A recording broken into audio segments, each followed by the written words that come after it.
All right, I'm just going to say it, but dead means dead, right? On Film Threat Reviews.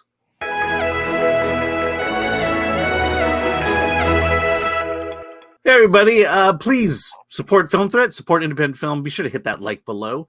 I'm Alan Ng, I was Zorianna Kit, and today we're reviewing Wrath of Man, starring Jason Statham. He's a cold and mysterious character working at a cash truck company responsible for moving hundreds of millions of dollars around Los Angeles each week. Directed by Guy Ritchie, you know him. Stars Jason Statham, Holt McCallany, Josh Hartnett, Jeffrey Donovan, Andy Garcia. Okay, so look, I'm just gonna say it, but any movie that has my grandfather's restaurant in the background gets a pass for me. So so this one's gonna get that pass. What did you think of Wrath of Man? Well, I don't really know where to start, Alan. I mean, I in the past have enjoyed Guy Ritchie's movies. I mean, he kind of came on the scene with Lock, Stock, and Smoke and Barrel, Snatch, and Jason Statham, who he discovered in Lock, Stock, is in this movie too. So it's kind of like they both discovered, you know, there was a find back then, and now it's kind of like, you know, all these years later, they've come together again for this movie.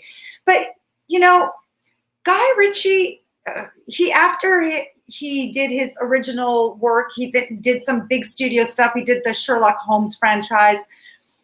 And he always had a particular style. His films had swagger. They were intentionally funny. They were dark, they were violent, but you could always be guaranteed to laugh in there somewhere because of how different these characters were. But this movie, Alan, I just thought was so generic. It was just like the most generic action film. There was no trace of the Guy Ritchie swagger. Jason Statham, he's Jason Statham. You know, the intimidating guy that no one should mess with. Yeah. But the writing, the script, the acting was just. For all intents and purposes, most of it was bad. You know, I am not the biggest Guy Ritchie fan. I don't go out and see his movies. I mean, I understand what you're saying. I'll tell you the element that I really liked about this movie was the use of flashbacks, and in a way that reminded me of Lost. It's flashbacks that go back quite a distance, and it moves back and forth in this really interesting storytelling way, and I kind of hooked into that as being the Guy Ritchie swagger. I think the opening moments of the film felt very generic to me, but when we started understanding, you know, the backstory of not only Jason Statham's character but the company he works for and the bad guys, that was interesting to me, and I, you know, that's kind of what really hooked me into the movie. I do agree with you with these flashbacks. The movie kind of, there's an opening sequence and we see something happen. And throughout the film, in flashbacks, we do return several times to this moment of this sequence, but we see it then from different characters' points of view, and sort of the lens gets wider. We're not in the car when this incident occurs. The next one, we are outside the car. The next one, we maybe have more of an overhead view of everything that occurred. So yes, that is probably the only remnant of the Guy Ritchie that I know and love that is in this movie. But even the dialogue felt very dated. It's very kind of bro this, bro that. They're talking about girls. They got nicknames for each other, and that to me just felt. It just there's no place for that in movies really in 2021. It just felt very dated. Yeah, it's an action film, and I look at action films very, very differently than other films. You know, action films, you're there for action, and it's strung together by a loose plot. And I didn't necessarily have a problem with that because it's action, it's dialogue that I expect in a movie like this. I mean, and I don't think it's elevated in any way. I kind of expected people to talk and act this way.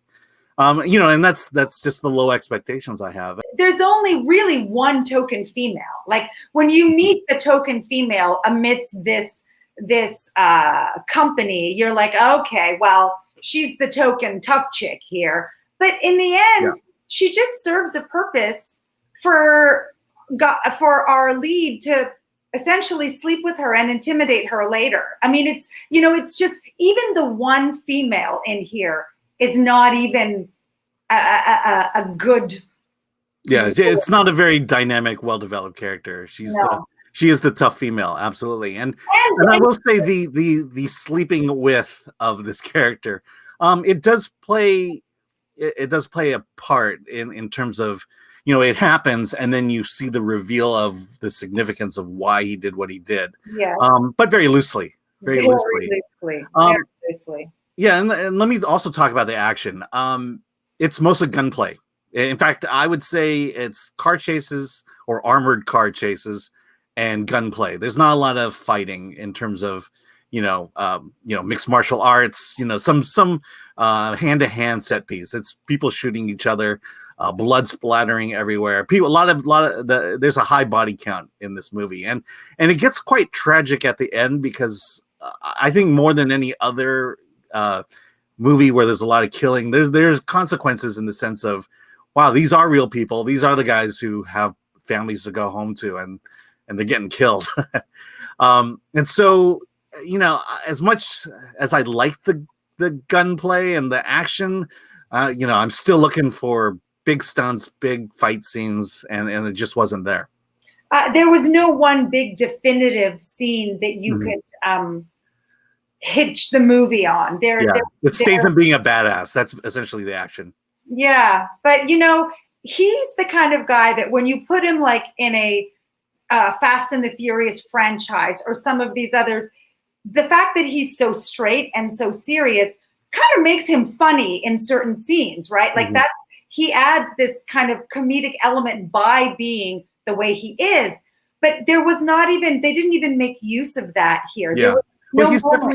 He's definitely the low baseline for the characters. Every character in terms of energy and life was above his character, which I found interesting. I don't necessarily see that as a negative, but I just found it interesting that he is this kind of stoic character with, and which brings us to the title, Wrath of Man. And I think there's a weird spiritual energy to that title, which I can't confirm if I'm just reading into it or not, but I think there's an element to that that I also found interesting. What do you mean by that?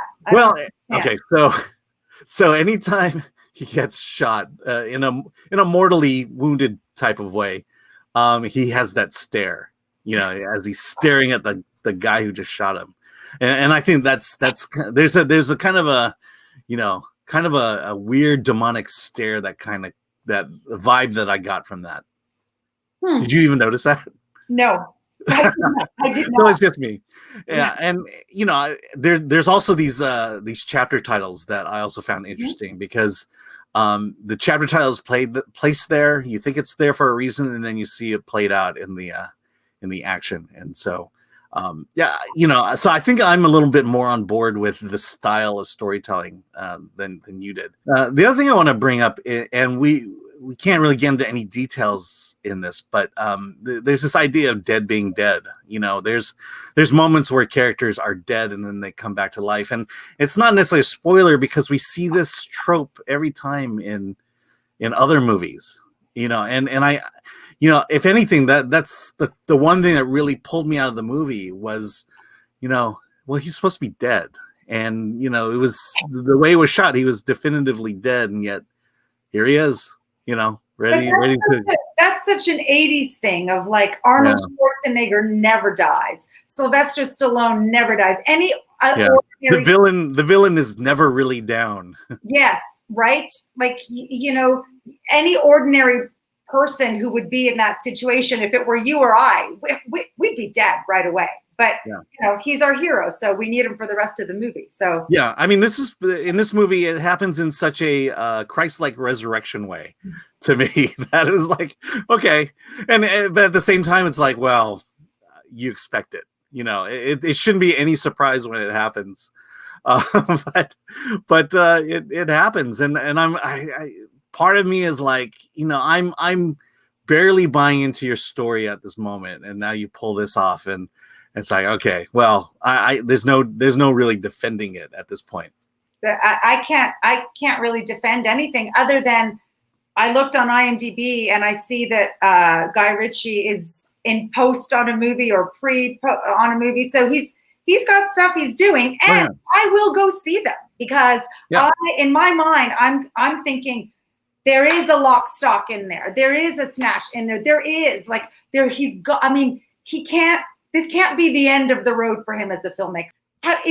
It would suck that Guy Ritchie has reached his limit, that his novelty has worn off, and he's lost his mojo. Because in this movie, there is no Guy Ritchie mojo. And I sure hope that the next one, there is Guy Ritchie mojo. I want to see it. I want to see it back. All right. So you did not like the movie. No. You're missing the Guy Ritchie of old.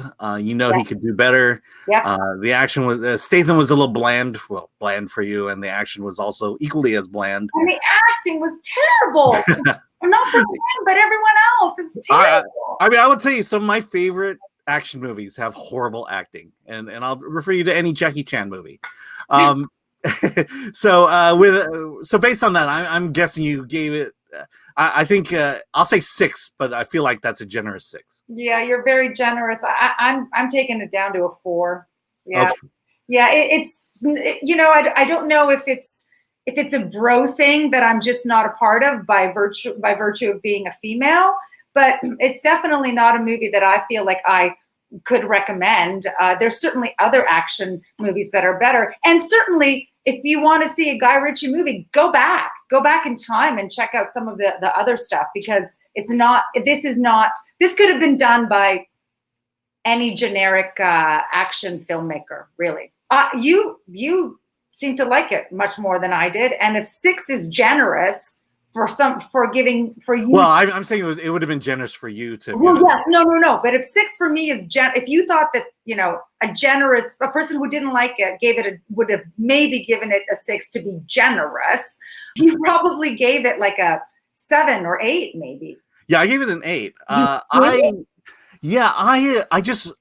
really appreciated the storytelling elements of it. To me, that's what sets it apart from every other action movie. And like I said, I was a huge fan of Lost. It gave me the kind of the nostalgia for Lost, and like Darkman and Ant-Man and Sneakers. My grandfather's restaurant is in the background. So what's your grandfather's restaurant? Which one was that? It's called Hong Kong Cafe. It's actually a gift shop right now, but okay. But back in the day, if you go to LA Chinatown, it is the most Chinese-looking restaurant in LA Chinatown, and so that's why it's very popular to have it in the background. Is that when they went to Chinatown and they were going to get some sushi or something like that in the movie, and that's where it was featured? No, there was a pickup. There was a whole set piece in LA Chinatown. Yeah, yes, where the drop didn't occur, where it happened. Yeah. Yes. Yeah. I think that was. I believe that was the first drop, or the first incident of the drop that occurs, and it's not as prominent as most other films, but it's definitely there. I saw it. Yeah.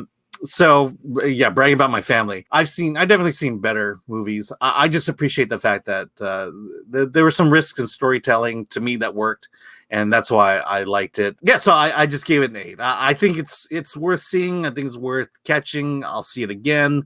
Probably see it a few more times. Oh my god! Yeah, I was like waking up this morning thinking, hey, I want to see this one again. What? I know. It's action. It's action. I love action. All right. So clearly there's a divide here. We did not see this film the same way. So I'm curious as to how you saw the film. Yes. Let us know by liking, subscribing, and commenting below. Yes. And with that, let's get out of here.